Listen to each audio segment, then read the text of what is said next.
हमारे साथ मौजूद हैं एंटरटेनमेंट इंडस्ट्री के दिग्गज कलाकारों में से एक। दिग्गज कलाकारों तो मैं कहूँगा तो बहुत ही छोटा शब्द हो जाएगा, पर अगर मैं कहूँ most underrated actors of this entertainment industry, वो भी बहुत छोटा हो जाएगा। जैसे कि आप जानते हैं हमारे तुषार पांडे जी, इनको हमने आश्रम में खूब प्यार दिया है और छिछोरे जैसी मूवी में इन्होंने जो है खूब नाम भी कमाया है। और बात करें दीपिका सिंह की, तो इनको आप यार हमारे तो छोड़िए, इनको जो हमारी पूरी फैमिली है ना, वो इनकी जो है पूरी की पूरी फ़ैन है। तो आज हम बात करेंगे इनसे इनकी अपकमिंग मूवी को लेकर, टीटू अंबानी। तो चलिए जानते हैं सारा क्या है लफड़ेबाजी। तो सबसे पहले जो थ्रिलर क्वेश्चन है आज की डेट का, वो ये कि आप दोनों में से टीटू आखिर है कौन? टीटू मैं हूँ। ये मौसमी है और कहानी टीटू और मौसमी की है इस फिल्म में। और कहीं ना कहीं टीटू वो एक लड़का है जो कि एक छोटे से मिडिल क्लास फैमिली का लड़का है जिसको अंबानी जैसा बनने का शौक है। बट फ़र्क ये है कि उसकी जो हरकतें एक्शंस हैं ना, वो उतनी बड़ी नहीं है जितने बड़े उसके ख्वाब है। और कैसे इन दोनों का प्यार, इन दोनों की ज़िंदगी एक दूसरे को इफ़ेक्ट करती हैं। और ये जब पिक्चर बढ़ती है तो ये कैसे अपने आप में एक कपल और एक इंसान बेहतर बन जाते हैं, उसके बारे में है। उस सक्सेस के बारे में है, रिलेशनशिप के बारे में है और एक दूसरे को इज्जत देने के बारे में। मैं यही कहना चाहूँगी, तुषार ने सब कुछ कह दिया है। और मेरा कैरेक्टर जो है एक ज़िम्मेदार लड़की का है, जो शादी के बाद भी अपने माता पिता की ज़िम्मेदारी महसूस करती है और वो निभाना चाहती है। और कैसे उसके रास्ते में रुकावटें आती हैं, प्रॉब्लम से गुजरती है, क्योंकि माता पिता भी लड़की को पराया मानते हैं शादी के बाद। फिर वो कैसे अपनी ये जो उसका सोच है उसके साथ में आगे ज़िंदगी में बढ़ती है। तो तुषार जी और दीपिका जी, मैं एक चीज़ नोटिस कर रहा हूँ, आपने मूवी के गानों के बारे में बात नहीं करी है। मलंग इसका इतना मेलोडियस गाना है, बहुत ही अच्छा गाना है और वायरल भी हो रहा है। 3-4 गाने हो रहे हैं, वो भी बहुत अच्छे हैं। तो कोई आपका फेवरेट गाना मलंग के अपार्ट?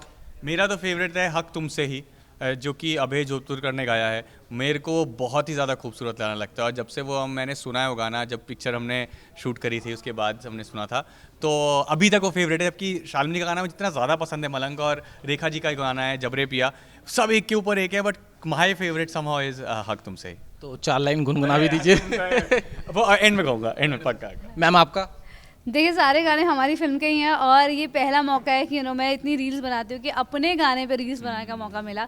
तो मेरे लिए बहुत प्राउड की बात है कि हमारी फिल्म में इतने अच्छे अच्छे सिंगर्स ने ट्रस्ट किया। मयूर पुरी जी ने इतने अच्छे लिरिक्स लिखे हैं कि गाने तो है ही, अमेजिंग सिंगर्स तो हैं। शालमली जी हैं, रेखा भारद्वाज जी हैं, अभय जोधपुरकर जी हैं, भरत हितार्थ कंपोजर है, भरत ने गाना गाया है। तो बहुत मेरे लिए प्राउड की बात है। पर इसमें गानों के लिरिक्स भी बहुत अच्छे हैं, मयूर जी ने जो लिरिक्स लिखे हैं। तो गानों में इतने अच्छे अच्छे लिरिक्स हैं कि जब मैं मलंग सुनती हूँ, ये हर मूड के हिसाब से गाने हैं। जब मेरा डांसिंग मूड होता है जबरे पिया, डेफिनेटली मैं जबरे पिया करती हूँ। मिस्टर मलंग पे भी बहुत मज़ा आता है डांस करके। तो बाकी जब मैं रोमांटिक या एक सैड अपने जोन में होती हूँ, तब मुझे हक तुमसे ही और बदल गए तुम, बदल गए तुम, बदल गए हम में बड़ा मस्ती है। तो मुझे एक डिसाइड करना बड़ा मुश्किल है। बट अगर मुझे डांस करने को कहे तो जबरे पिया और मिस्टर मलंग मैं ओपनली करूँगी। और जब रात को सोते वक्त हो तो ये 2-3 गाने और भी हैं, तो उनको सुन के मैं सोना चाहूँगी। नो डाउट इस मूवी के गाने जो हैं वो बहुत ही अच्छे हैं। तो दीपिका जी, जैसे आपको इंडस्ट्री में 10 साल हो गए हैं, आप एनएसडी से और लंदन से भी जो है आपने एक्टिंग के अंदर बहुत मतलब शानदार पढ़ाई करी हुई है। तो कभी आप लोगों के मन में ये नहीं आया कि यार हम स्टार किड नहीं है, तो मे बी कुछ ऐसे रोल्स आपने देखे होंगे बड़े पर्दे पर होते हुए कि यार हम इससे जो है बहुत बेटर कर लेते, इससे जो है हम डिजर्विंग है? तो कभी दिल के अंदर ये वाली बात नहीं आई? देखिए, ये ना बिल्कुल रिलेट होता है ना फिल्म के नाम से, कि आप और आपके ख्वाब। लेकिन आपको ये भी देखना होता है कि जो आप अभी कर रहे हैं वो अपना बेस्ट दें। जब आप वो बेस्ट देंगे तो अपने आप सीढ़ी आगे बढ़ती जाएगी। और आई थिंक वही वाली बात है, अगर मैं सीधे चौथी सीढ़ी के बारे में सोचूंगा ना, तो मैं अभी चीज़ें कर पाऊंगा ना, मैं चौथी सीढ़ी में सीधे कूद पाऊंगा। तो मुद्दा है, जैसे अब इतना प्यार मिल रहा है और इतने अच्छे काम आ रहे हैं because of the work we have done till now. तो मेरा तो यही सीख है फिल्म से भी और अपनी लाइफ में भी, कि आप एक एक कम के कदम आगे बढ़ाएंगे। अभी जो कर रहे हो पूरी ईमानदारी से करेंगे तो अपने आप वो रास्ता बाहर बढ़ता रहेगा और फिर people will take you where they want to take. देखिए, मैं सोचती हूँ कि आज जो मैं कर रही हूँ बेस्ट कर रही हूँ, क्योंकि इससे पहले मुझे ज़िंदगी का उतना अनुभव नहीं था। और आज जिस तरह से मैं परफॉर्म करती हूँ वो मैं 10 साल पहले नहीं करती थी। मैं एज ए ह्यूमन बीइंग, मैं देखिए बहुत ज़्यादा मैंने थिएटर नहीं किया है, तो मैं मेथड एक्टिंग में उतना ज़्यादा नहीं हूँ। मैं जो हूँ ज़िंदगी से खुद लड़कते पड़कते स्ट्रगल करते हुए ही सीखती हूँ, और वही मेरी ताकत है एज एन एक्टर, बिकॉज मैं बहुत स्पॉन्टेनियस हूँ। तो वो इमोशंस मैंने जो इन 10 सालों में ऑब्जर्व किए हैं, और एज एन एक्टर मैं जो थर्ड आई से अपनी लाइफ को कभी कभी देखती हूँ, तो मुझे लगता है कि ये राइट टाइम है। तो कभी मुझे ऐसा लगा नहीं, क्योंकि मेरा खुद से ही सवाल रहता है, अपना ही बेस्ट करना रहता है। तो कभी ये सवाल मेरे जहन में आया नहीं। तो ये मेरा अगला सवाल फिर आप दोनों से ये, जैसे मूवी का कॉन्सेप्ट है बहुत ही बेहतरीन कॉन्सेप्ट है, अगर आप इसकी डेप्थ में जाओ तो मज़ा आ जाता है इसका कॉन्सेप्ट सुन के कि एक हस्बैंड जो है वो तो अपनी फैमिली की केयर कर सकता है, पर एक जो वाइफ है उससे ये एक्सपेक्टेशंस नहीं रखी जाती कि वो अपने पेरेंट्स की केयर करे, उससे ये एक्सपेक्टेशन रखी जाती है कि वो जो उसके हस्बैंड है उसकी फैमिली की केयर करे। पर जैसा भी ट्रेंड चल रहा है, आप KGF देख लो, RR देख लो, तो एक्शन मूवी का ट्रेंड चल रहा है, लेकिन जब इतनी बेहतरीन इतनी खूबसूरत मूवी आपके पास आई तो आप दोनों का क्या रिएक्शन था? एक बार को आपको डाउट नहीं है शायद यार ये कॉन्सेप्ट ना चले? नहीं, मुझे नर्वसनेस लगी कि बिकॉज मेरी इतनी स्ट्रॉन्ग इमेज है कि मैं कुछ इस कैरेक्टर को क्या नया दे सकती हूँ और ये कैसे इसको और बेहतर कर सकती हूँ एज एन एक्टर। मुझे बहुत चैलेंज लगा और मुझे जिम्मेदारी लगी एज एन एक्टर, क्योंकि एज एन एक्टर मुझे लगता है मेरी ये जिम्मेदारी है कि मैं अच्छी अच्छी स्टोरीज़ का पात्र बनूँ और वो कहानी अपने थ्रू लोगों को बताऊँ, जैसी मेरी सोच है और जो वो डायरेक्टर और राइटर उस स्क्रिप्ट में लिख रहे हैं। तो मुझे काफ़ी चैलेंज लगा और बाकी जो भी नर्वसनेस है मुझे यही है कि मेरी ऑडियंस जो देखे वो इस परसेप्शन से ना देखे जो मेरे पिछले काम है, इसको मौसमी के नज़रिए से देखे इस कैरेक्टर को और बस इसको अपना प्यार दे, बिकॉज ये स्टोरी इतनी प्यारी है कि मुझे लगता है कि ये पहुंचनी चाहिए हर उस इंसान तक जिसके लिए लिखी गई, एक मिडिल क्लास फैमिली तक ये स्टोरी पहुंचनी चाहिए और लोगों को इसको प्यार देना चाहिए, आकर थिएटर में इसको देखनी चाहिए। तो दुष्यंत जी, जैसा इस मूवी के अंदर कॉमेडी भी है, इमोशंस भी है, तो कोई ऐसा सीन पर्टिकुलर आया जिसमें आपका दिमाग चला हो यार इसको तो मैं जो है ना एकदम परफेक्ट बनाऊंगा और उसके चक्कर में एक से ज़्यादा टेक हो गई हूँ?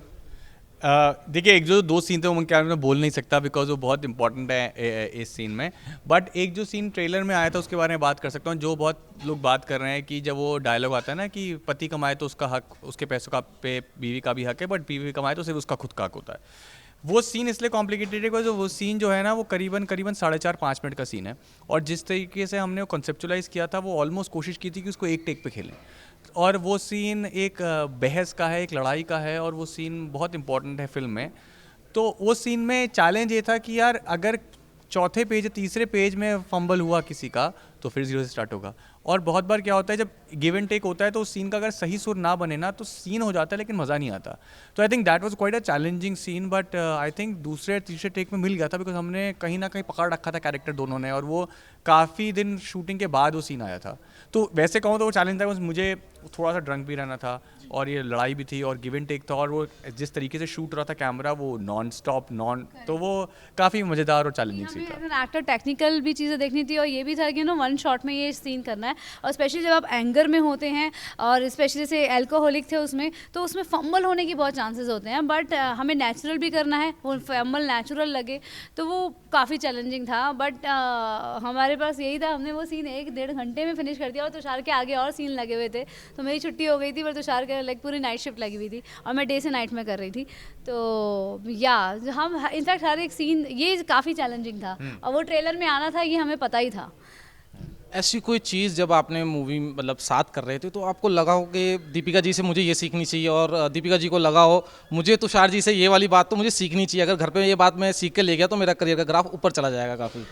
आई थिंक एक चीज़ दीपिका से लाइफ में भी सीखने के लिए है कि वो बहुत ही ज़्यादा अनफिल्टर्ड है, जो कि मुझे लगता है आज के टाइम पे बहुत अच्छी क्वालिटी है कि आप ना अंदर ना रखें बात, बिकॉज कभी कभी क्या होता है जब आप बोलते हैं ना सामने वाला भी उस बात को समझता है और आगे बढ़ता है और सीखता है। तो आई थिंक वो चीज़ in life I think is something to learn from her, that she is very, वो छुपा के नहीं रखती, उनको जो फीलिंग है ना वो बोल देती हैं और फिर वो चेंज हो जाता है, ऐसा नहीं कि वो। तो आई थिंक वो हम लोग बहुत कम लोग करते हैं, हम लोग ना बहुत होल्ड करके रखते हैं बातें, तो I think that is something to learn from her. नहीं, पर मैं ये बहुत तारीफ कर रहे हैं मेरी, अनफिल्टर्ड होने से बहुत ज़्यादा होता है, आप कंट्रोवर्शियल भी हो सकते हैं और मुझे कई बार ऐसा लगता है कि काश मुझे थोड़ी सी डिप्लोमेसी आती या काश मैं थोड़ा सा फिल्टर लगा सकती, सोच समझ के बोल सकती। बट क्या है कि नहीं, मेरा दिल के हिसाब से मैं बोलती हूँ, मैं कर नहीं पा रही हूँ अपने आप को, बट मुझे लगता है कि ये मेरी बहुत ताकत नहीं है, थोड़ा सा मुझे चेंज होना चाहिए।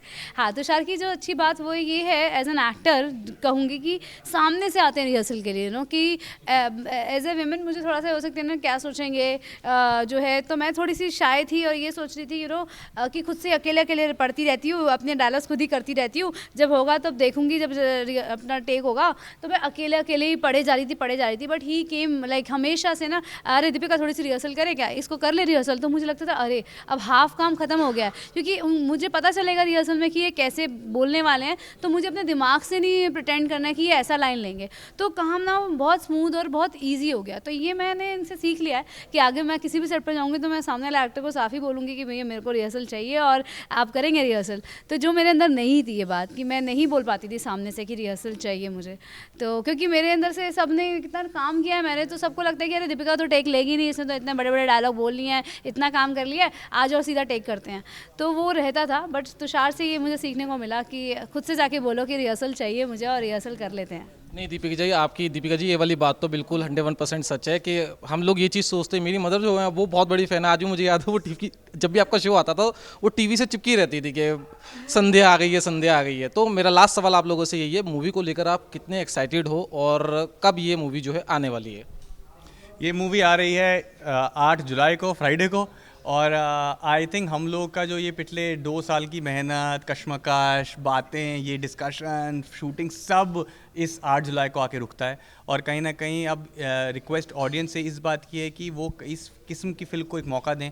जो आपने पहले बात की, आजकल एक किस्म की ट्रेंड चल रही है फिल्म की, बट ऑडियंस के पास ये पावर है कि वो हर किस्म की फिल्म को चला सकते हैं अगर उनका कनेक्शन हो। और हमें लगता है कि ये फिल्म कनेक्ट करेगी बहुत ज़्यादा अगर आप लोग इसको एक बार मौका देंगे कनेक्ट होने का। बिकॉज बहुत बार क्या होता है, फिल्म लोगों को पता भी नहीं लग पाती कि एक फिल्म आई है। तो अगर लोग एक बार यूट्यूब में जाके इसका ट्रेलर देखें, गाने देखें और एक बार फैमिली के साथ जाएं, बिकॉज ये फिल्म पूरे फैमिली के हर मेंबर के लिए है, तो वो एक बार मौका देंगे तो कहीं ना कहीं हम जैसे लोग जो कि कुछ नया काम करने की कोशिश कर रहे हैं, नए डायरेक्टर जो पहली बार एक डायरेक्ट फिल्म कर रहे हैं, कहीं ना कहीं सबको एक कॉन्फिडेंस मिलता है और एक अपनी तरीके से कहानी बोलने का मौका मिलता है। प्रोड्यूसर जो पहली बार एक फिल्म प्रोड्यूस कर रहे हैं, they are taking a big step. तो आई थिंक कहीं ना कहीं audience if they give us credibility, तो नए किस्म के मेकर्स, नए किस्म के स्टोरी टेलर्स बाहर पब्लिक में आ पाएंगे और हम सिर्फ वही चलन नहीं चलाएंगे जो कि चलता आ रहा है कि बड़े प्रोड्यूसर्स ही एक बड़ी फिल्म थिएटर में ला सकते हैं।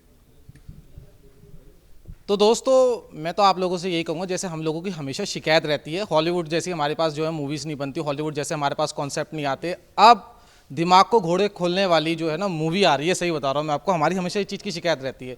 तो ये मूवी जो है आप वाकई में जाकर देखिए, आप ट्रेलर देखिए, इसका ट्रेलर मैंने खुद पर्सनल देखा है और लिटरली आप इमोशंस के अंदर बह जाएंगे। कॉमेडी भी बहुत अच्छी है। एक बार आप इस मूवी को 8 तारीख को अपने नज़दीकी सिनेमाघरों में जाकर ज़रूर देखिएगा।